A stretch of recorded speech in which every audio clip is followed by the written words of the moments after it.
Hi, we are from group Hazlin. Yeah. I will introduce myself first. My name is Sarah Umera bin Sanimun. My number metric 23 DRM 23 F 2022. So my name is Nordeshum Alia binti Muhammad Jalani. My metric number 23 DRF 23 F 2012. My name is Nur Ali Nabila binti Jipidin El Hussein. My number metric is 23 DRM 23 F 2005. My name is Nur Azlia Sunita binti Mustain. My number metric is 23 DRM 23 F 2011.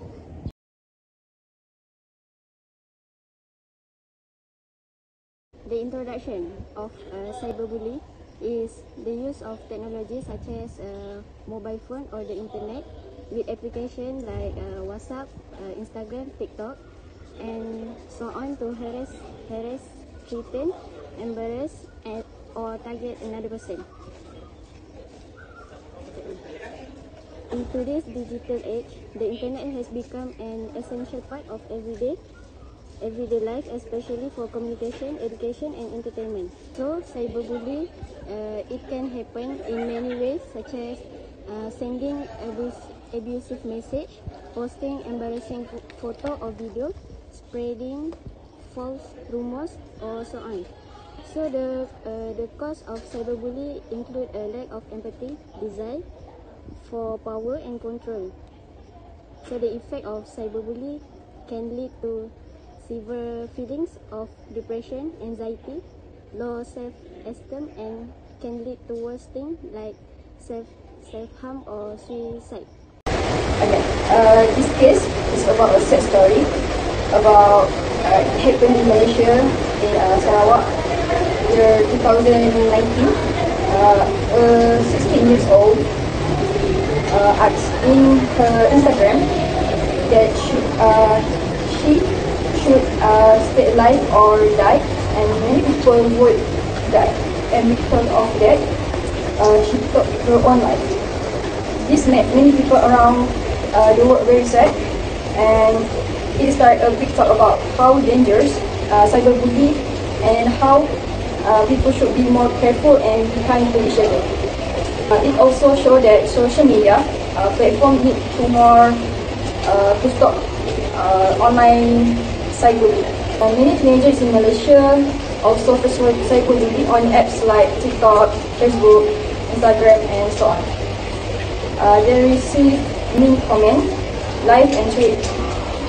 This case show what is important for everyone to be kind to each other, even in real life or offline.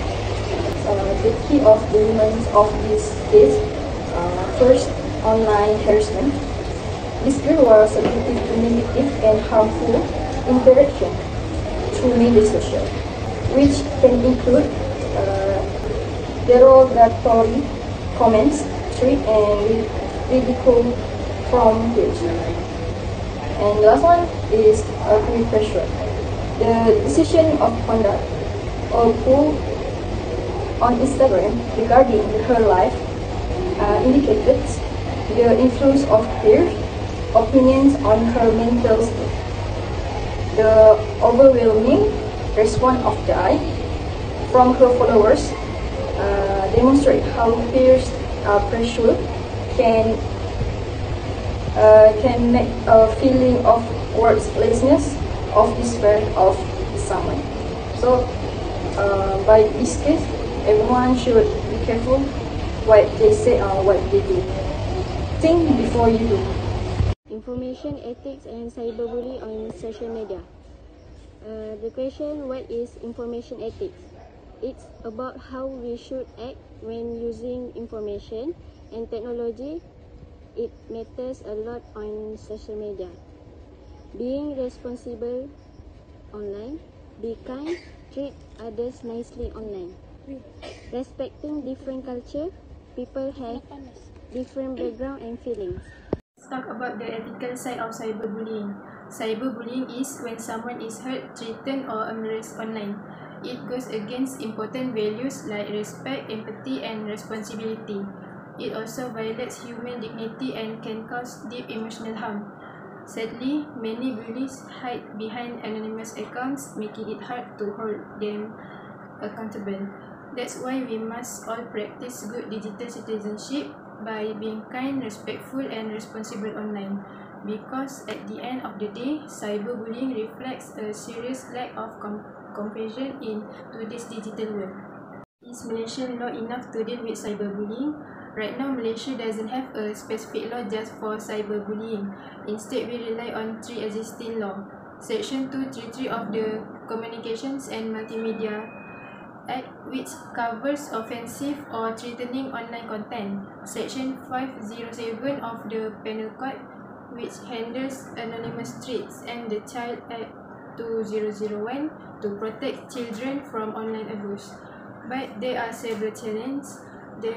There's no clear legal definition of cyberbullying, enforcement is weak, and it's difficult for victims, especially adults, to report their case. Sadly, many cases are ignored unless the harm is really serious. That's why there's a need for stronger and clear law to protect everyone online. Let's compare with international law on cyberbullying. Countries like the UK, Australia, and Singapore already have strong protections. In the UK, the Online Safety Bill helps control harmful online content. Australia has the Online Safety Act, and they even have an e-safety commissioner to handle complaints directly. Meanwhile, Singapore uses the Protection from Harassment Act or POHA, which protects victims both in court and civil case. These countries show how serious and structured their approach is, and Malaysia can learn from them to improve our own law. Next solution. So the first one is what step can be taken. The first one is risk awareness. This can be done through campaign in school and communities. It's important to educate people about the impact of cyberbullying. Next is support the victim. We should encourage them to speak. The second one is support the victim. We should encourage them to speak up and report what they are going through. Also, access help and counseling should be made available. Plus, social media platform must act responsible. They need better filtering system and must take quicker action on complaints. So the next one is the role of parents, teachers, students, and government. For the first one, parents play a key role. They should monitor online behavior and keep open communication at home. Second, students also need to take a responsibility. If they witness something wrong, they should speak up and support one another. Last, the government should enforce strict law and organize national awareness programs. Cyberbullying is a serious issue that needs to be addressed together. With good education, strong support system, and cooperation from all parties, we can create a safer and more harmonious digital environment for all. So stop cyberbullying because it can disturb a person's mental health.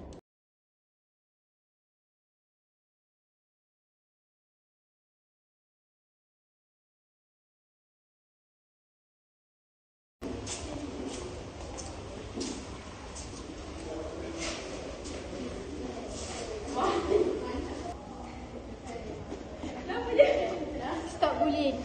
This is not our parents' teach. Be a good person.